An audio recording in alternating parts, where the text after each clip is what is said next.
गुरु तथा सद्गुरु में क्या अंतर होता है? गुरु तथा सद्गुरु में अंतर है। संसार में सद्गुरु बहुत कम हैं, लेकिन गुरुओं की भरमार है,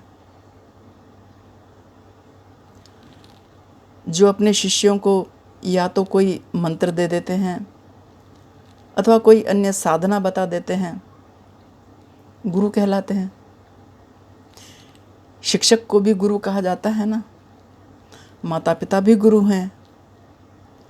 कोई कला विशेष अथवा शास्त्र ज्ञान देने वाला, शास्त्र ज्ञान प्रदाता भी तो गुरु है ना।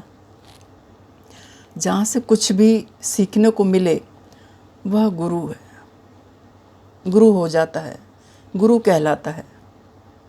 लेकिन ये सभी संबंध संस्कार संचय का कारण हैं तथा भौतिक हैं। गुरु तथा शिष्य की व्यष्टि मानसिक शक्ति, व्यष्टि और समष्टि आप जानते ही होंगे, समझते ही होंगे। व्यष्टि यानी स्वयं की, खुद की, और समष्टि यानी व्यापक रूप होता है, संसार में फैली होती है। तो गुरु तथा शिष्य की व्यष्टि मानसिक शक्ति तथा चैतन्य शक्ति अपने तक ही सीमित रहती है। उनके परस्पर संबंध में शक्ति की कोई क्रिया नहीं होती। सभी कुछ भौतिक स्तर पर ही घटित होता रहता है। न गुरु को शिष्य के किसी पूर्व जन्म की कोई जानकारी होती है और न उसके संस्कारों का ज्ञान होता है।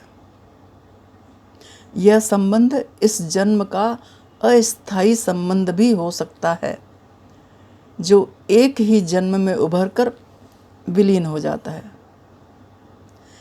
यदि अनेक जन्मों तक चले तो उसका रूप परिवर्तन भी हो सकता है।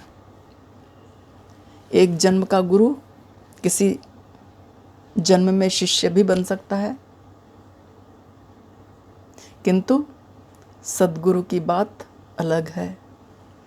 सद्गुरु की बात भिन्न है। उनकी अपनी शक्ति, स्वयं की शक्ति जागृत होती है तथा वे अध्यात्म की कई सीढ़ियां पार कर चुके होते हैं, आगे बढ़ चुके होते हैं। उन्हें अपने शिष्य को अपने साथ लेकर चलने की सामर्थ्य होती है। उन्होंने उस सामर्थ्य को प्राप्त किया हुआ होता है।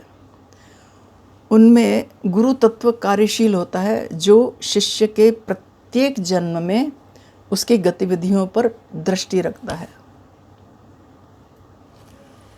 सद्गुरु जो होता है उसका अपने शिष्य के साथ जन्म जन्मांतरों का संबंध होता है।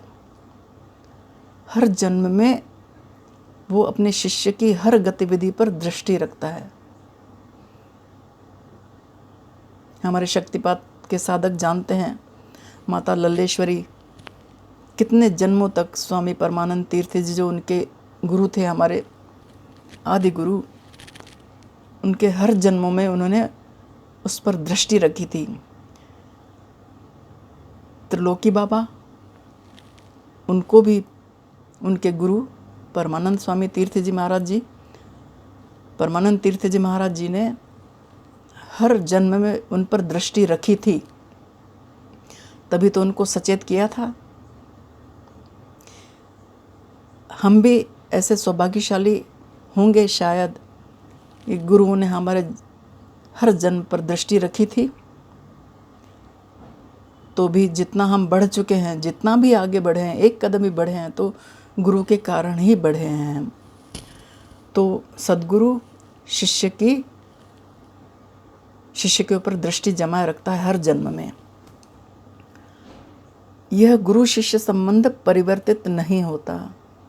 हाँ, शिष्य के अंतिम लक्ष्य प्राप्त कर जाने पर विलीन हो जाता है। कब? जब गुरु शिष्य दोनों एक समान हो जाते हैं, दोनों की शक्ति मिलकर एक हो जाती है। अधिक क्या कहें इसके बारे में। सारे भौतिक संबंध जो हैं ना, वो सब भौतिक संबंध हैं, जबकि गुरु शिष्य का संबंध आत्मिक होता है। बाकी सब संबंध भौतिक हैं। तो सद्गुरु और गुरु में ये अंतर होता है।